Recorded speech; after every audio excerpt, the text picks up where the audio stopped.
action.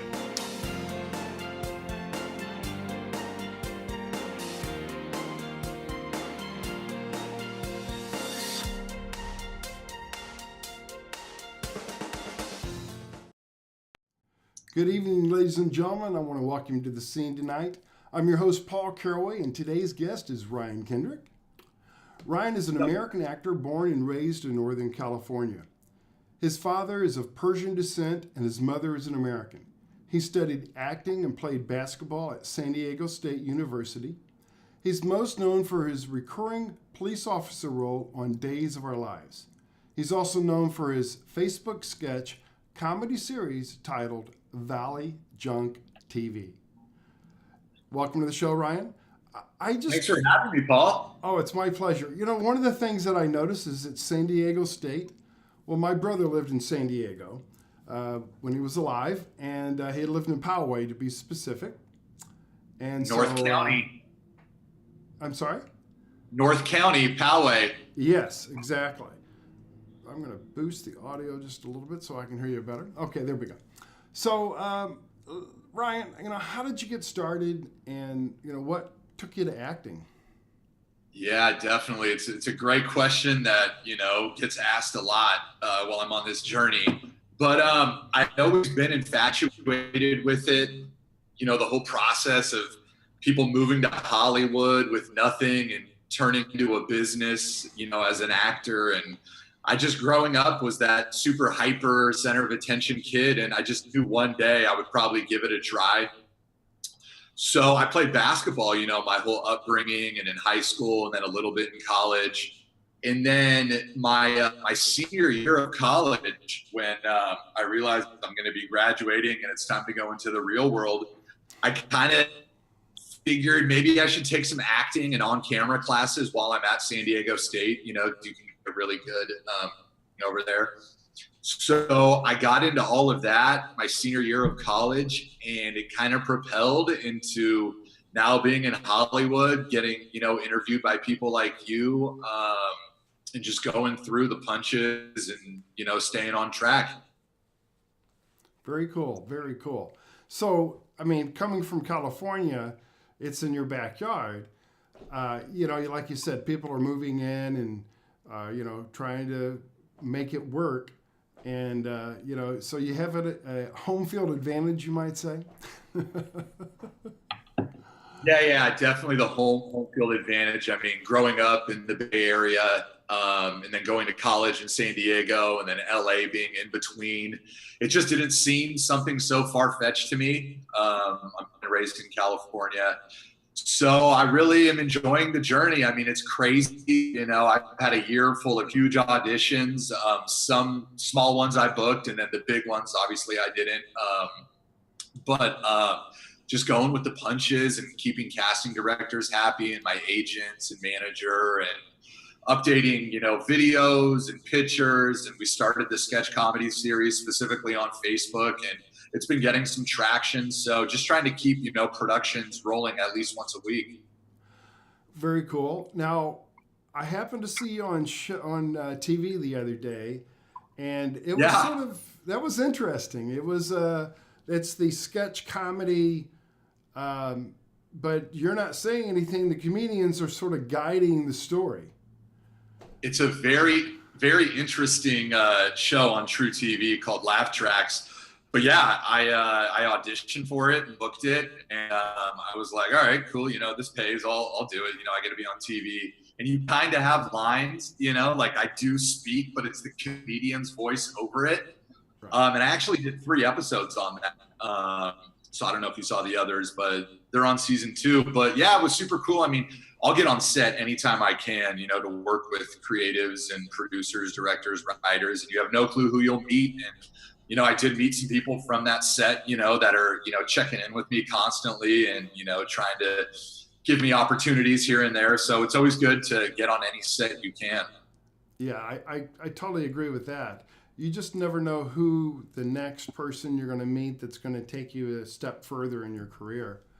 So, you're in Actors for Actors, and that's where we met. Now, Catherine Hart is the one that runs that.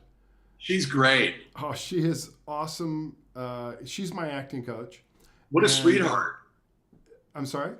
What a sweetheart she is. Oh, I am blown away how every day she's always got some kind of motivational message for those that are in the industry, and Definitely.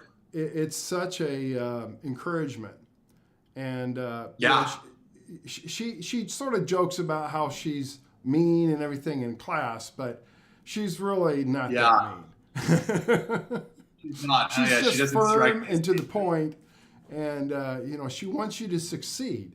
That's really Yeah. the key. So, what are some of the current projects? We talked a little bit about Valley Junk TV. Tell me Yeah. a little more about that. Yeah, so I did a few episodes on that sketch comedy show on True TV called Laugh Tracks. And, for everyone watching, if you just go look at IMDb or my Facebook, Instagram, everything is Ryan Kendrick TV. But yeah, I'm looking at my IMDb right now, and I've got 3 projects in post-production right now. One is a feature called Suicide Road Trip. And the guy that put me on that, he's put me on his movies before, and he really puts together these great feature films and sends them off to festivals, and people see them and they really come out great. And then I booked a TV series called First List, and I'm not really sure what's going on with it, but Deadline gave them a article about the series. It was a Saudi Arabian production company, I believe, and I booked, a nice scene in it. So hopefully that comes up somewhere soon. I think they're talking some streaming platform. There's so many of them these days that, as long as it's, in the right person's hands and it looks great, it can pick it up. And then I worked on a short called Something on Stage. And then, Valley Junk TV, the sketch comedy thing on Facebook. We do 1 episode a week. We're releasing episode 19 tomorrow. Wow. And I'm on that with my buddy Corey Jacob, who just booked something on Fox Sports with somebody from Office Space and was on NCIS last month. So I'm really collaborating, with really driven people. Very cool. Very cool. Yeah, and if people have not watched that yet, there's some really good bits in that as well. So yes, we just kind of came up with the idea to do it. And it's funny, we shoot the whole thing on my iPhone X. So the whole thing is shot on my iPhone X. So there's really no excuses for people to get out product these days. So yeah, we shoot like 1 to 2 minute sketches once a week, and it's on a Facebook business page. So we advertise it, put money behind it. And I'm slowly noticing, my Facebook and Instagram are growing, because we're able to advertise a video and put it out there in people's news feeds. Some people think it's stupid, and some people think it's stupid in a funny way, and it's something out there, and we're being as funny as we can, so we enjoy it. Hey, having fun is the key. Totally. Yeah, we shot a really fun one yesterday about a buddy who we're friends with, and he doesn't vote, and we're diehard voters, so make sure you guys check that out tomorrow. Oh yeah, that sounds great. So yeah. The platform I'm on is actually on a blockchain. So I had a guy on, his name is Brian Rhodes. He was on a couple of weeks ago, and he actually created his entire film with funding from the blockchain. Wow. And then he premiered that at Steamfest 3 just last week. So I'm waiting to hear back from him and see how much success he had. But I think that's one of the first ones that actually went from, inception all the way to produced for the short film for, totally. And then they're going to take it to film festivals. This was an exclusive just for Steamfest, the audience there. If you were not there, you would not be able to see it. So very cool concept and what he was doing. If you want to know more about that, you can go to steam.film, and it's very cool. So there's, like you said, there's technology, there's avenues, there's platforms to be able to get your name out there. And, he actually, like I said, funded the entire thing through this platform. That's great. Yeah. So a little information for you. Now, so those are your current projects. And so where can people learn more about your projects? We talked about IMDb and Facebook. Yeah, so I'm all over the place. Facebook, it's Ryan Kendrick. There's really only one, which is pretty cool. Kendrick's my real middle name as well. So there's nothing fake about the name Ryan Kendrick, and there's only one of them out there. So once you search Ryan Kendrick, I'm the only one who really shows up. But yeah, Facebook, it's Ryan Kendrick TV, Instagram, Ryan Kendrick TV, Twitter, Snapchat, YouTube. I'm on everything, putting stuff out at least once a week because you've got to be consistent, when you're putting out media because people can forget about you, very easily because there's so many actors these days. So I've been doing one post a week and, I'm going to start posting impression videos. So my next one is going to be a Garth Brooks impersonation. So if anybody finds that funny, check out my social media and look out for that video next. Very nice. Yeah, I do my show once a week for the same thing. People will forget about you. And, I've had a variety type of guests, producers, writers. There's locally, there's what's called Rack Focus Film Festival. So I've attended those and had some of the owners of that participating. And so That's there's great. another Rack Focus coming up. So I like you said, you've got to stay out there in front of people. If you don't stay in front of them, they're like, who are you again? Yeah. And I mean, in this day and age, if I'm able to put out funny videos on my own and thousands of people can see them, you got no clue, who's going to see it. And I've already made connections with some pretty big, TV producers just off of my social media, and they know who Ryan Kendrick is. And, that's all thanks to, once a week putting something out. And it's kind of a weird thing because you don't know if you're over marketing yourself out once a week, but I think only people in our industry kind of know, you got to do at least once a week, especially if you're trying to get discovered. It sounds so corny, but if you post once a month, once every 3 weeks, I mean, it's just, I don't know. Look at TV shows, for example, when they're in season, it's once a week, the show's coming out. So that's kind of how I've, turned my platform into, a once a week thing with a video or maybe even a funny picture, on set or something. Right. Yeah, and now I'll intermix like my classes on my fan page and things like that because I find that if it's funny because it used to be once a week was really the standard for any kind of posting, and then it moved to every day, and now it's backed off a little bit. Yeah. But, you just gotta do what you feel natural with is the way I see it. For sure. I've really been leaning more towards just every Monday morning, you'll see something from me, mostly videos, whether it's, clips off of films I've been in or commercials or Valley Junk TV sketches. So Monday morning is my release time. And then that way it's just through the whole week, you can talk about it or, look at it, share it. And then by the time Sunday comes, Monday morning again, you're going to get another one. Oh, yeah. Yeah, and it makes it, it's funny because I blog a couple of days a week for a local radio station. And then I do this show. And then on Friday, Thursday, I try to do something on acting. And then I have my show on Wednesday. So, I've got a fairly busy schedule, plus when I'm on set. So, totally. It makes it very active and very, time consuming. Let's put it that way. But it's fun at the same time. And, like you said, it's trying to keep your name and face in front of people. And you just don't know what they want. And, I've had weeks where I've had, 10, 15 auditions. I've had weeks when I've had one. Yeah. Or none. You just don't know. So it goes from one extreme to the other. I've had some where I've had 3 or 4 in a day. Yeah. But for Texas, that's pretty big in Texas. Totally. Yeah. Yeah. So, I'm with Linda McAllister. She's my theatrical agent in Los Angeles. She, has, every Texas movie has at least 5 of her clients in it. I was watching No Country for Old Men the other night, and I was on IMDb Pro looking, and everybody's rep by Linda. It's a great state for filming, that's for sure. Yes, it is.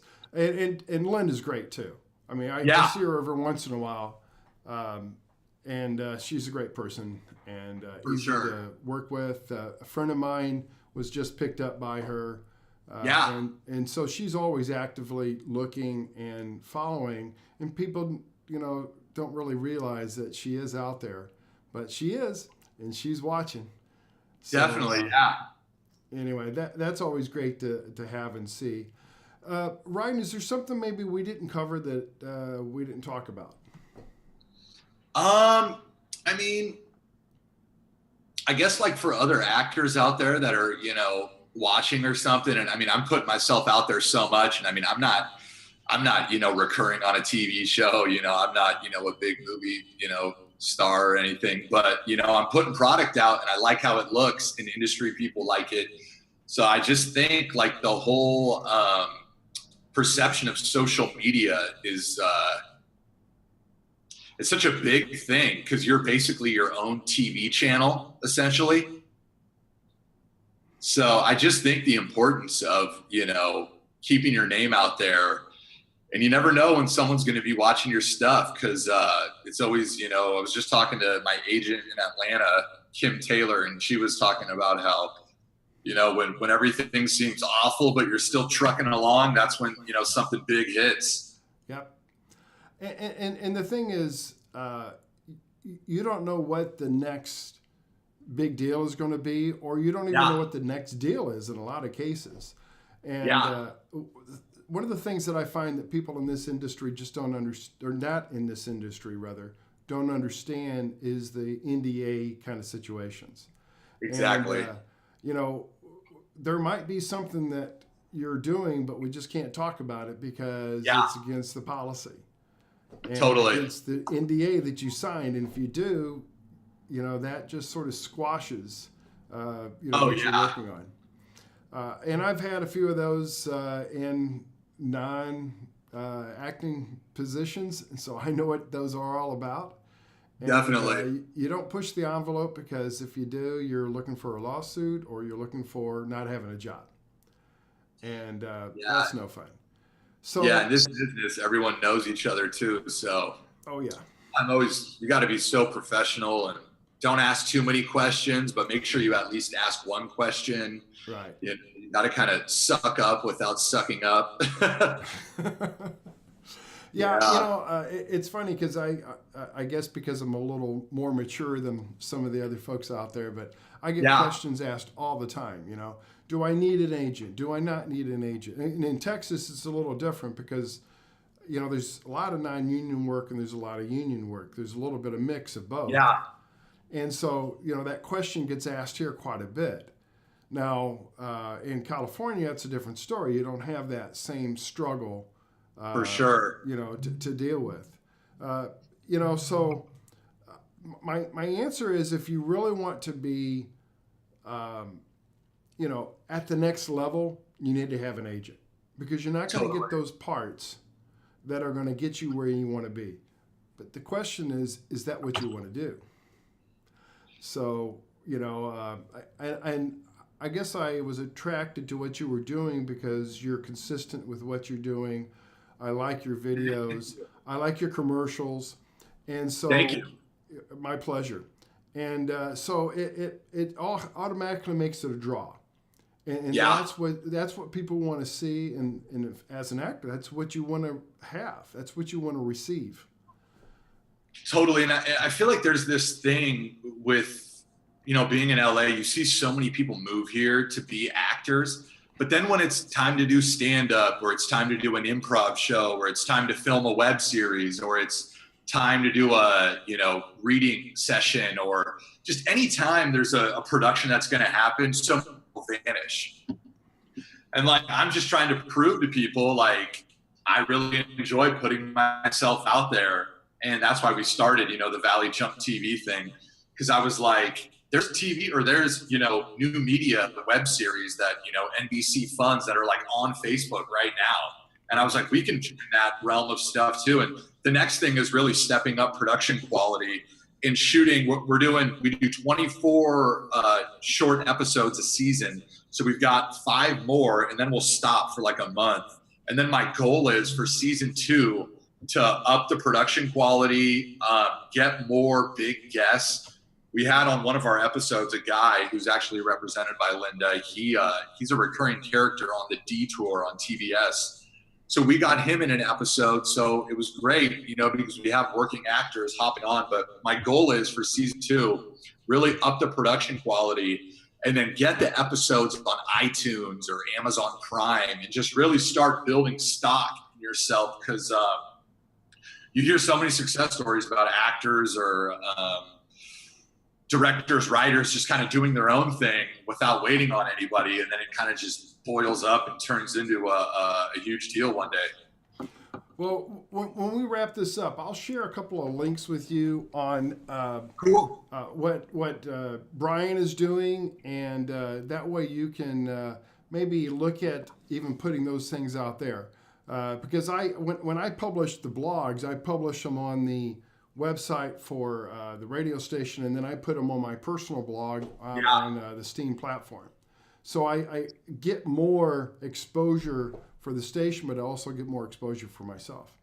So for sure, yeah, that's my next step too. I've already been talking to a few kind of like actors that were big in the 90s and the early 2000s that I can get on board for a feature. So that's probably in the next year. I'm going to start, a GoFundMe, and I'm really going to shoot, my own comedy feature with names in it, because that's kind of the next thing, have a feature ready. And I love comedies. So to be able to, shop it around festivals, there's so many festivals this day and age where there's really no excuse. I mean, I just saw somebody started a GoFundMe, and I think they're at like $40,000, and some great people out there who want to donate. So I've kind of been putting in all this blueprint work for people to see, hey, this guy's funny. Let's see him on a bigger level, in a feature.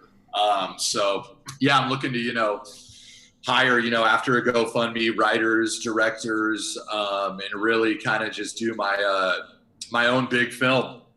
Cool. Very cool. Well, I'm fortunate to be able to have contacts with a lot of great people here in Texas. So if you need anybody in this area, let me know. And, I will, definitely. I've had a few of those on my show, and people from that are producers, directors from shows like Murder Made Me Famous, Scandal Made Me Famous out there on the Reels channel, if you're familiar with those. Oh, yeah. Okay, and then then there's I can't remember Dennis's last name, but anyway, he's another one that's actually moved from New York to Texas. And, wow. Which is interesting. And New York. I mean, there's several TV shows that shoot out in New York. I mean, I'm friends with some Facebook actors that are in New York, and they're like recurring on TV shows out there. But Texas has, their own thing too. Texas is really big in the commercial market. And, there's a lot of commercials that are shot here. And, maybe not quite as many big productions, like Queen of the South is shot here. I've been on that a couple of times. And that's the biggie. I would say for this area in particular. Yeah, what do you guys, TV-wise, what's in Texas? Just Queen of the South? No, there's some others that are out there. Some of those are going to be on Netflix or, some of the other programs. But Texas still needs to do a little work on their not compensation, but the incentives for the filmmakers. Yeah, that's the whole reason why Atlanta and New Mexico is really bubbling. Yes, and New Mexico is really starting to pick up. Texas, the legislators don't realize the amount of money that's brought in when a production is made. And, there's always discussion about that, but I just don't think it sinks in. And this is not a Republican or Democrat thing. This is just a lack of knowledge. That if you want to grow your economy, allow a film to come in, because you're feeding more than just that film production. You're feeding the economy in this area, because you're hiring drivers for trucks, you're hiring people to cook food, you're hiring drivers for transport of the actors. I mean, there's a lot of stuff that is behind the scenes that people just don't understand that really generate a lot of income for a community. Yeah, it's unfortunate that they haven't really picked it up like that. It's also crazy too to think how, like when I moved to LA, I wasn't really aware of all the out of state production. Like when I moved to LA, I thought, everything must, be still going on here. And now I've got agents in Atlanta, and New Mexico, and Texas, and I get submitted for stuff in New York, and I'm local to hire in a lot of places because I have friends, in a lot of these places. But you got to go wherever the work goes. Exactly. And the other thing is, we did the first episode of The Gifted here in Texas, but then because of the incentives and stuff, they ended up moving that to Atlanta.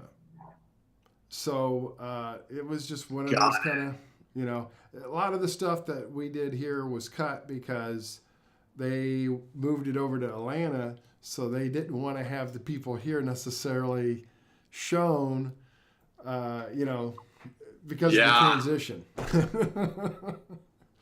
So it's one of those kind of deals. So you did the first episode? Yeah, we did the first episode of The Gifted here. Season. It was the first episode or first season of The Gifted was in Texas? First episode of the first season, the pilot.